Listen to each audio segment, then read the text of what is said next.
Mesdames et messieurs, bonjour et bienvenue dans ce flash d'information. Le président américain Donald Trump et Kim Jong-un, l'homme fort de Pyongyang, sont arrivés hier à Singapour. Ils doivent se rencontrer demain mardi lors d'un face-à-face inédit. C'est un sommet historique car jamais un président des États-Unis en exercice n'avait rencontré un dirigeant nord-coréen. L'issue de cette rencontre s'annonce incertaine après des décennies de défiance et de tension entre les deux pays.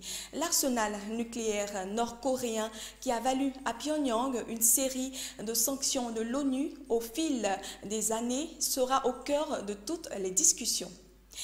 Et puis le président américain a quitté la Malbaie avant la fin du sommet G7, faisant l'impasse sur la séance de travail consacrée au changement climatique et à l'état de santé des océans. Deux dossiers portés par la présidence canadienne du G7 et soutenus par la France. Pendant les travaux, les participants du G7 ont dû faire face aux menaces et à l'impulsivité de Donald Trump. Il a suffi d'un point de presse du Premier ministre canadien pour provoquer la fureur de Trump qui a retiré son soutien à la déclaration commune. En Colombie, la guérilla de l'Armée de libération nationale ELN a annoncé lundi un cessez-le-feu unilatéral pour le week-end du 17 juin, à l'occasion du second tour de la présidentielle en Colombie. Le candidat conservateur Iván Duque a remporté le premier tour fin mai et fait figure de favori face au candidat de gauche Gustavo Petro.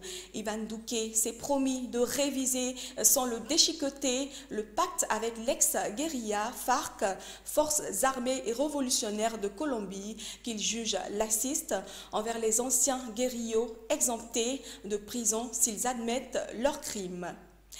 En France, les agriculteurs poursuivent ce lundi leur mouvement de blocage entamé la veille au soir de plusieurs raffineries et dépôts de carburant pour protester contre la concurrence de l'huile de palme importée sur le marché des biocarburants.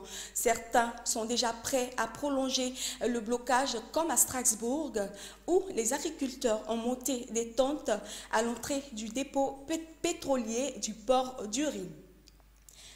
En Centrafrique, c'est la consternation, l'indignation et le goût de mépris vis-à-vis des victimes après l'acquittement de Jean-Pierre Bemba par la Chambre d'appel de la Cour pénale internationale. Le moins qu'on puisse dire est qu'outre la frustration des victimes, cette décision tombe à un mauvais moment, celui où tous les Centrafricains comptent sur la justice pour traîner les bourreaux de la dernière crise dans le pays. C'est une perte de confiance totale en la justice. C'est la fin de ce flash d'information. Merci de l'avoir suivi et restez sur A12 TV, la chaîne d'ici et d'ailleurs.